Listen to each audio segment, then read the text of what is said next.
This portion of Dream Car Garage is brought to you by XV Motorsports, engineering modern supercars from classic muscle cars. Chrysler Corporation created some of the most memorable muscle cars ever to hit the street in the late 60s and early 70s. The Cuda, Roadrunner, and Super B were some of the most flamboyant and powerful muscle cars of the era.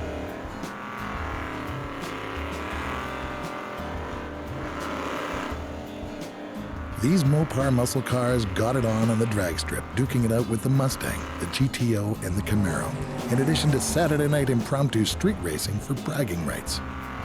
The Challenger and Cuda also competed in the Trans Am series, turning corners as well as going fast in a straight line. The short tracks and high-banked ovals of NASCAR were yet another place for Mopar to showcase their muscle cars of the day, winning on Sunday, selling cars on Monday.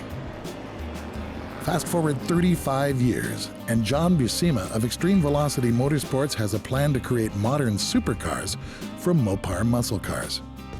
No poser, John is a hardcore race guy whose background includes running the Silver State Open Road Race at over 205 miles an hour and fantasizing about Dodge and Plymouth muscle cars as a kid. So I thought it would be awesome to take these classic muscle cars and really apply the latest and greatest high-performance technology available and re-engineer them.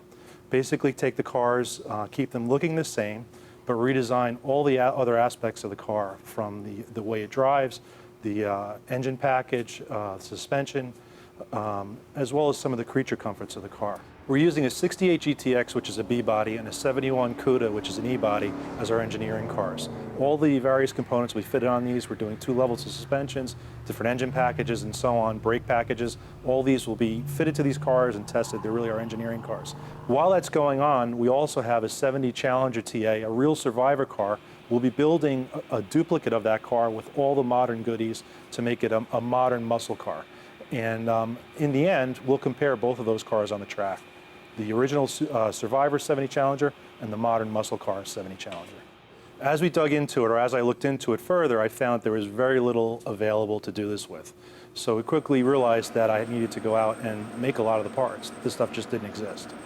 As I dug further and further into it, came to the conclusion that we wanted to build cars as well as offer the parts that we're using or we're developing for the cars for sale.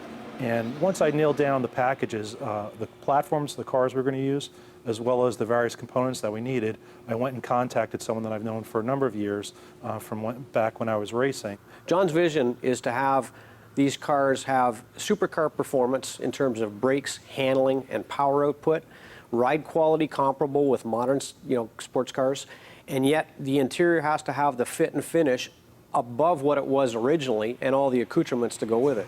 It's really an all-in-one package, and yeah, it's a big challenge to make that all fit nicely, but we're up for it.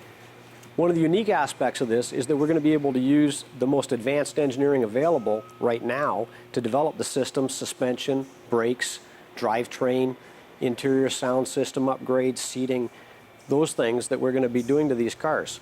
We're going to be able to use some of the same technology that the OEMs use on brand new cars now. And to my knowledge, that's not ever been done. I mean, a lot of cars get made over, but not this way, not re-engineered made.